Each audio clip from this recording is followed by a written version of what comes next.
A trigger warning before we get started with this one. On this episode, we discuss transphobia and other elements of misogyny. So if that is something that bothers you, please click away now. And if you or anyone you know needs any help, helplines, numbers should be on the screen now, and there will be links included in the description for all of the helpline organizations as well. Thank you.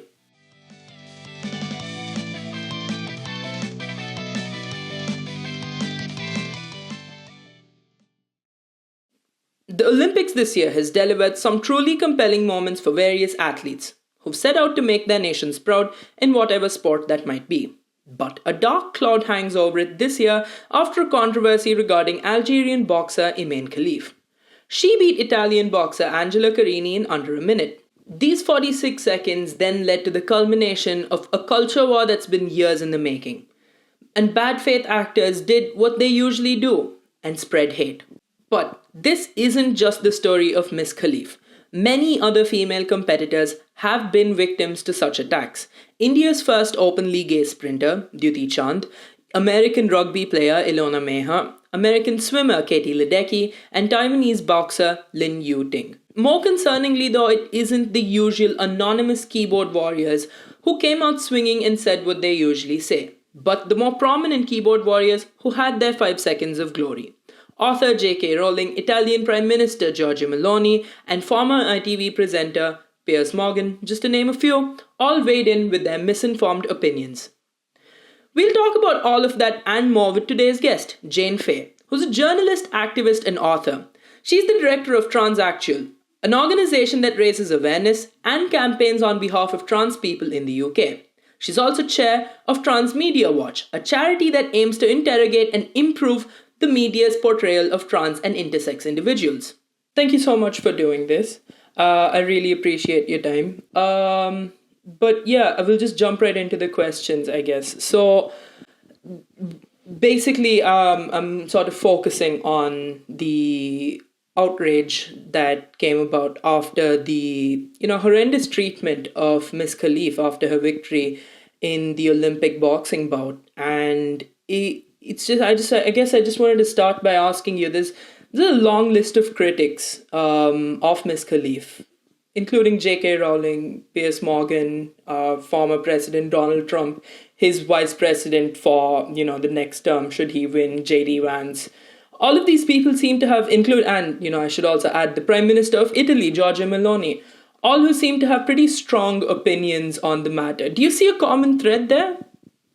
Let's see. George Maloney, formerly supporter of a neo-fascist party and admirer of a fascist leader, Donald Trump, say no more.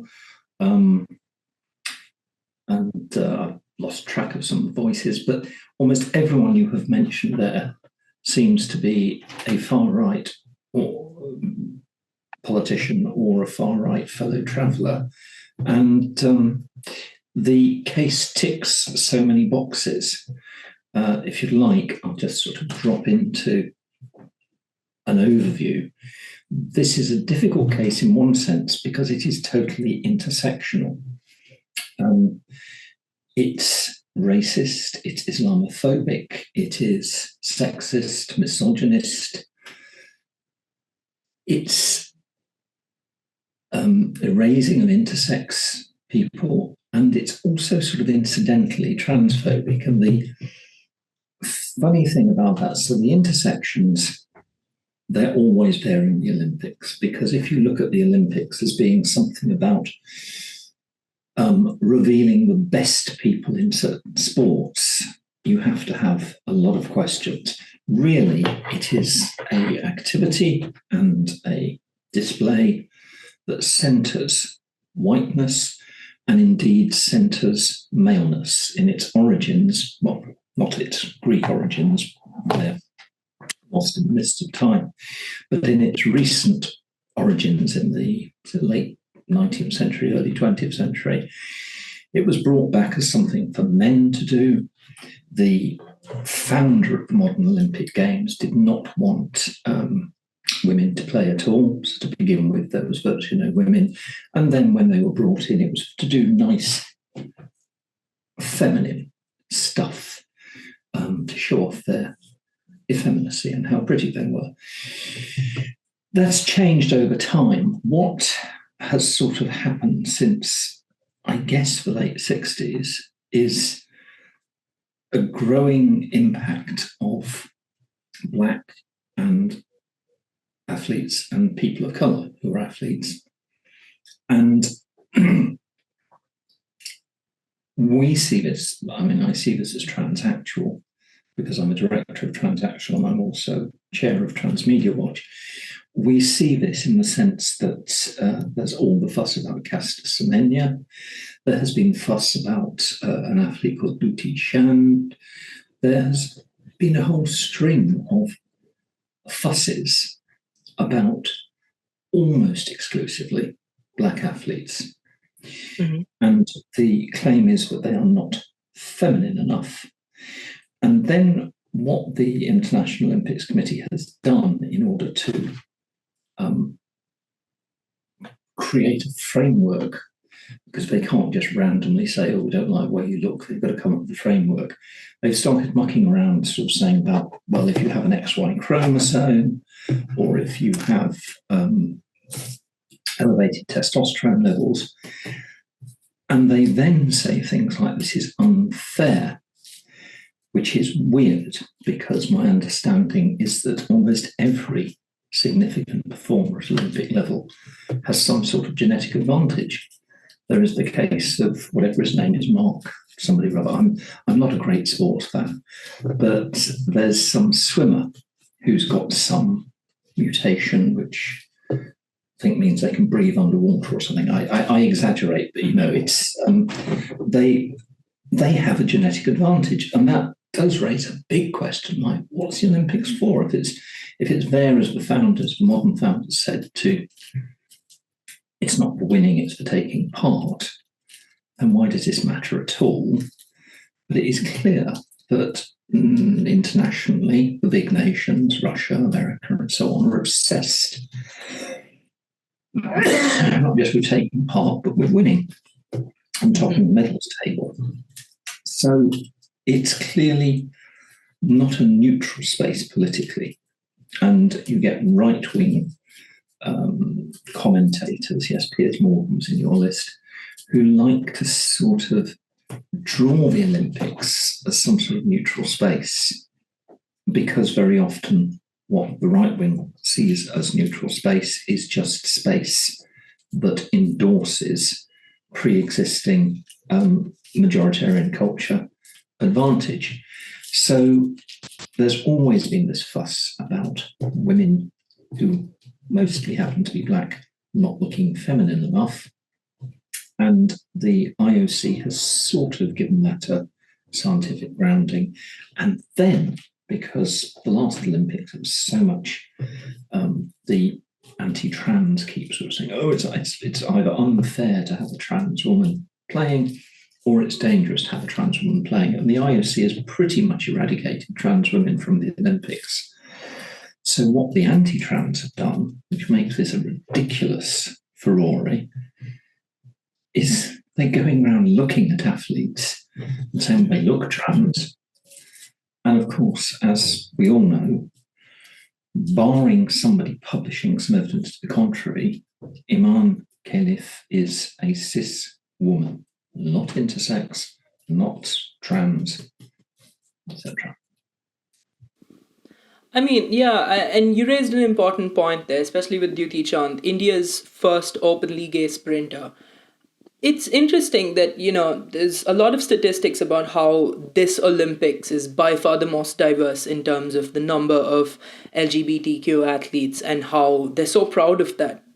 Yet when it comes down to it, as you said, it is by nature, it's transphobic, and by nature it is homophobic. I guess my next question is, doesn't this set a really bad precedent of female athletes must fit this particular bill of female athletes have to look a particular way and they have to act a particular way? Because if not, then they're going to be discounted not only as female athletes, but as athletes altogether. well, discounted as women. Yes. I mean, first and foremost, it's not an inclusive Olympics in LGBTQ terms. It's LGB inclusive. But as I said, there's no T. And, well, there may be some Q, but the Q is staying well under the radar.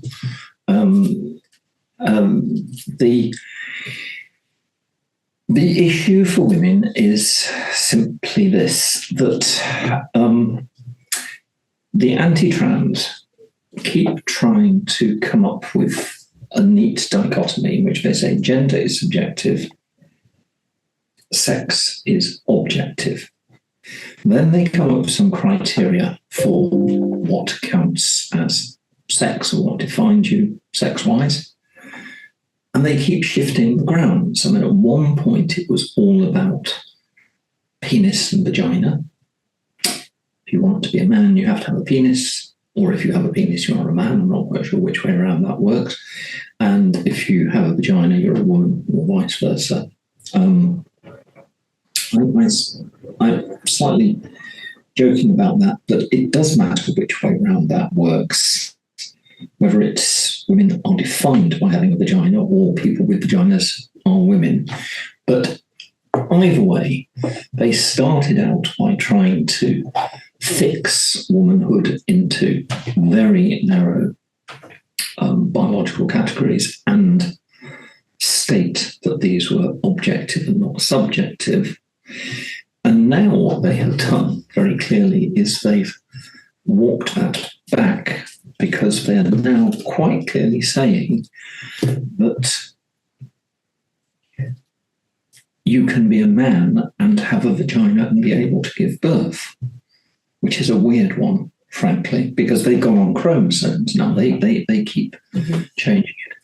But it's very bad, not just for LGBT minorities or T minorities. It's very bad for women. Because once you start to demand proof, a woman then becomes valued as a woman only insofar as she fits the criteria. And then anybody at any point, it's like the old witch hunt trials, anyone can stand up and say, no, you're not really a woman. And the ridiculous thing about this is you either go for a very obvious visual test, penis, vagina, right, take someone's knickers down, you can see, or you go for something like chromosomes, where I suspect 99% of people in the world haven't a clue what their chromosomes say. And the first, the external view, is again racist, because what we know from talking to cis women is that black women, Asian women, tend to fall foul of these rules when they try and go to the loo. Black and Asian women are far more likely to get challenged, very often by white cis security guards. And worse than that, it's maybe a little bit sci-fi-ish, but science fiction-y. One of the people joining Trump in his campaign is J.D. Vance, the vice presidential candidate. He's already said that he wants states to start keeping databases of miscarriages and stuff like that. He wants basically... That's very dystopian stuff, isn't it? It's very dystopian, but he has said that about states and control over pregnancy and abortions and so on. And were there to be a Trump presidency again, I think they would do what they could to introduce that around abortion. But given Trump's animosity towards trans people, I could see them trying to introduce that around sex as well. Starting to demand sex tests for all women and then recording it somewhere. And I think two things. One is that it's incredibly intrusive and controlling. The other thing is there will probably be hundreds, thousands of women who discover that having lived their whole lives as a woman, they are chromosomally male. Hell of it. You bring up a very good point there, especially with sort of this aspect of controls and databases. And I suppose, it would go amiss if I didn't bring up the fact that trans women in particular have become this pawn in a game of, who can dehumanize them more. Why do you think that is? What do you think happened along the way? Easy target. Oh God, the history of why it pivoted like this. There is a couple of groups, the Gate Foundation. I'm going to leave you to go and Google those, the Gate Foundation and the Global Philanthropy Project or Network. I can't remember which. It's the Global Philanthropy something, Project or Network. Mm-hmm. They've both looked at how the far right in the States operate. And there is this thing called gender theory. I write about European politics. I speak a number of languages, so I tend to do that. And I've been following Italy in particular for a while. And gender theory states it is a conspiracy theory. It's along with the great replacement theory. You aware of replacement theory? Yes, it's a Nazi theory, yeah. It's black people or brown people or whatever. It's not white people are going to outbreed us and then they're going to take over. Mm-hmm. The gender theory thing is a similar theory in that it says that communists want to undermine the family because if they can undermine the family, democracy will fall apart. And if democracy falls apart, then they can win and they get communism. And interestingly, this is often associated with Soros because this kicked off in about 2018 in Hungary. Soros is Hungarian, and Viktor Orban, who again is another fairly dyed-in-the-wool right-winger. Mm-hmm. Another fan of Trump. Oh, yes. I mean, there's an axis of something there. Maloney, Orban, Trump, fans, all play together. Orban kicked off, he was doing badly in the polls and in elections, and he kicked off with a campaign against Soros, just against Soros. Some horrendous posters. And then he pivoted to being anti-gender theory. And gender theory says the communists are trying to do this. Soros is one of the main backers of these people. And there are three legs to tripod to gender theory. One, all aimed at destroying the family. One is gay marriage. Two is women's lib or women's rights. Three is gender reassignment, or however you put it. And some of them believe it, some of them just see it as a useful thing to accuse people of. And as a result, they come after all three, but they can see that in terms of numbers, and again, anyone who tends to be against trans rights tends also to be anti-women's rights, tends also to be anti-LGBT rights. The weakest of the three groups in that is trans. So the aim is to create as much fuss as they possibly can, go on about woke conspiracies and come after trans. So the idea is to somehow wedge into it and then split them out. And the oddity in the mix, or at least to begin with, the oddity in the mix is what I think you might have referred to as TERFs, trans erasing radical feminists who are not very feminist. I would say there has always, within the Labour Party, within left-wing movements, there has always been a slightly highly authoritarian tendency amongst some of them. And what we're actually seeing is the authoritarian wing of feminism to begin with, and then an awful lot of hangers-on popping up and wanting to control it. And they have, in the beginnings, they have been useful idiots and allies on behalf of these anti-trans people.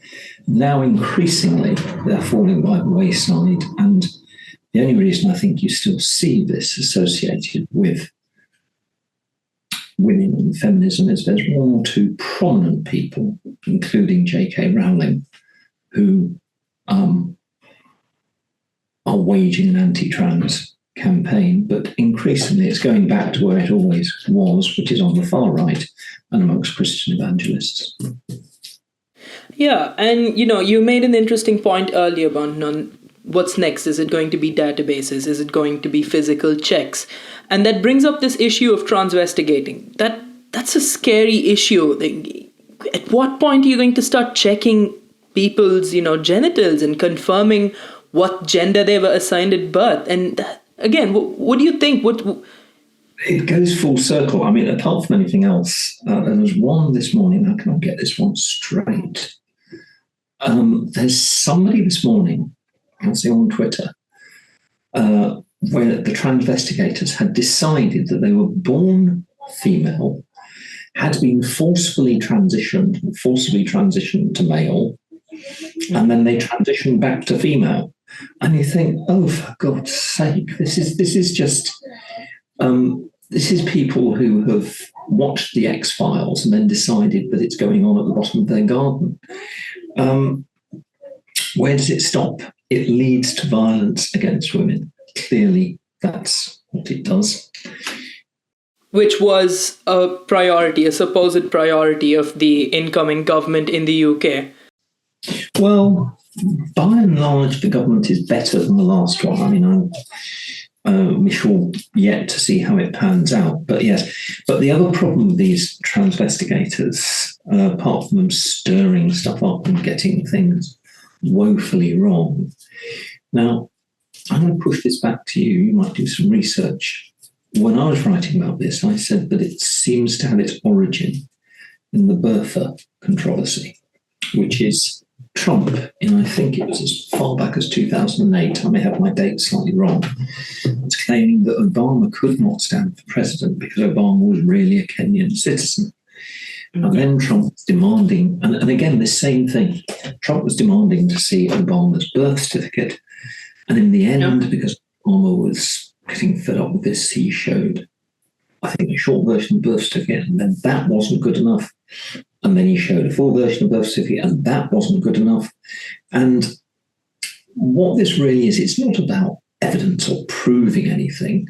And it's interesting, going full circle, that a lot of the disinformation about Imane Khaleif comes out of the IPA, which is a Russian-leaning and as far as Russian paid for boxing proxy.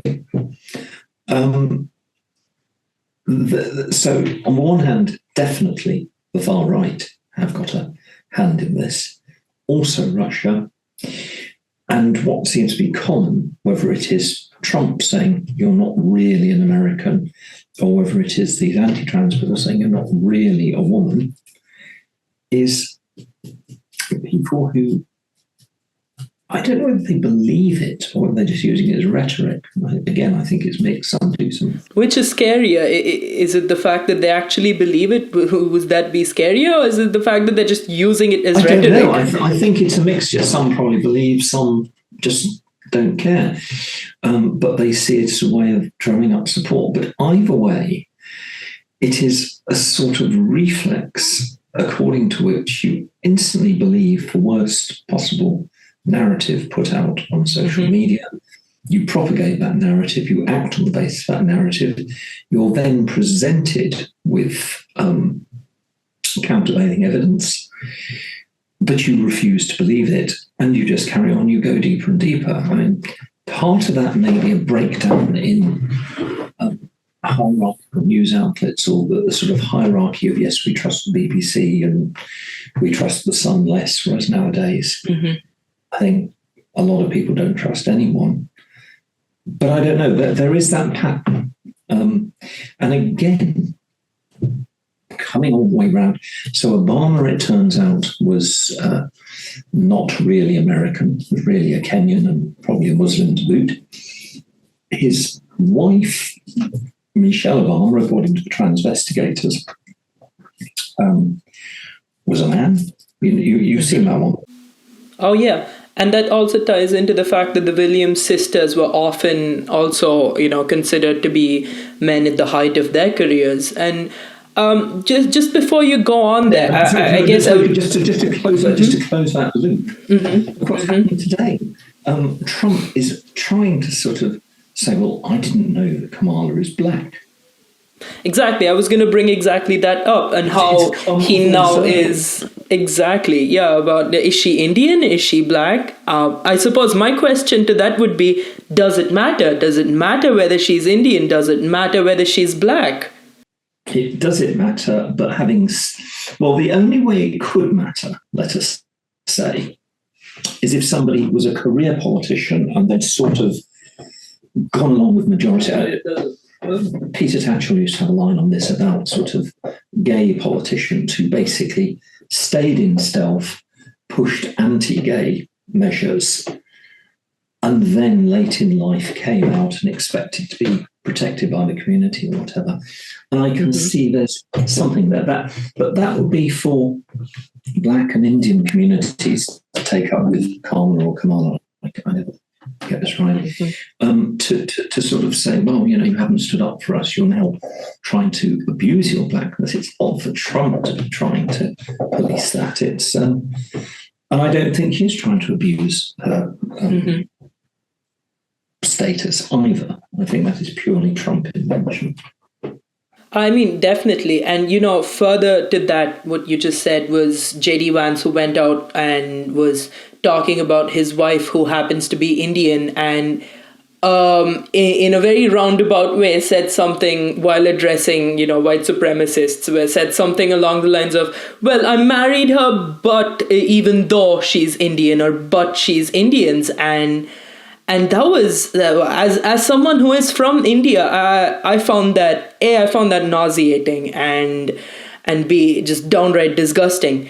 But we'll move swiftly on, and if we start looking at solutions, you've written a book about trans individuals and how and the crisis of healthcare and the disparity in healthcare for trans individuals. Do you think that regulating and streamlining healthcare for trans individuals and giving them early gender-affirming care would be a solution to this issue? Yes.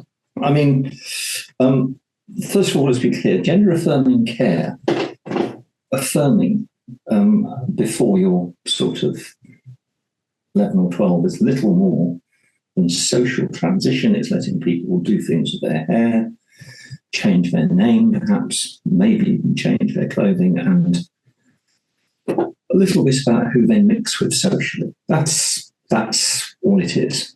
There is then a period when you really can go one of two ways.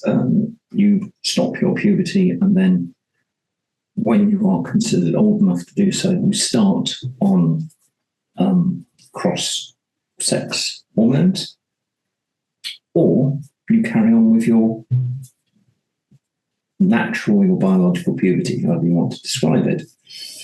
And it's classic prisoner's dilemma. There will be people who at 12 believe themselves to be trans and at 18 are not. And there's people who say that they're trans at 12 are not believed, and at 18 they still are.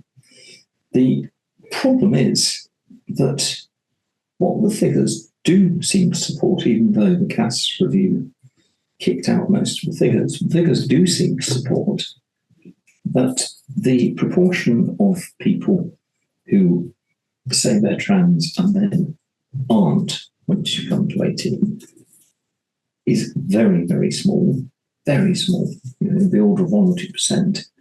And those who persist is more like 98%. And yet, for the sake of that 2%, we're not allowed to transition.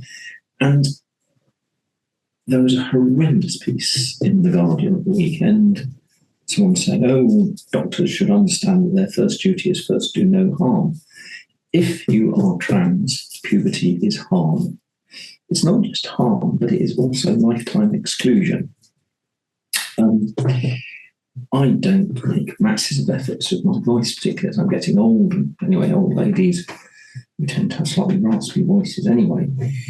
But if you're a trans woman, there's certain changes through puberty in terms of height, in terms of vocal cords, in terms of size generally, but are not reversible. They're not reversible without very major painful surgeries. To reverse what puberty does to you as a trans woman probably costs 45 to 50,000 in surgery. Every single surgery is a risk, and you will never really fit in the way you would had you not had that puberty. Trans men, I think that the damage is more psychological, because less changes through puberty, or less fundamentals change. But even so, that's also problematic. So what is going on here is we are deliberately pursuing a policy that will leave trans people disadvantaged for life. That will lead to all sorts of things, from lower self-esteem to self-harming, etc., etc. So putting that back in place feels to be an essential. Now, It does. It does seem like these bad faith actors, their final goal is make it as much of a difficult process as they can, and eventually just by force almost curb it, and prevent more trans people from coming out and being and expressing who they truly are, and that's sad. Do you see a potential solution to this issue?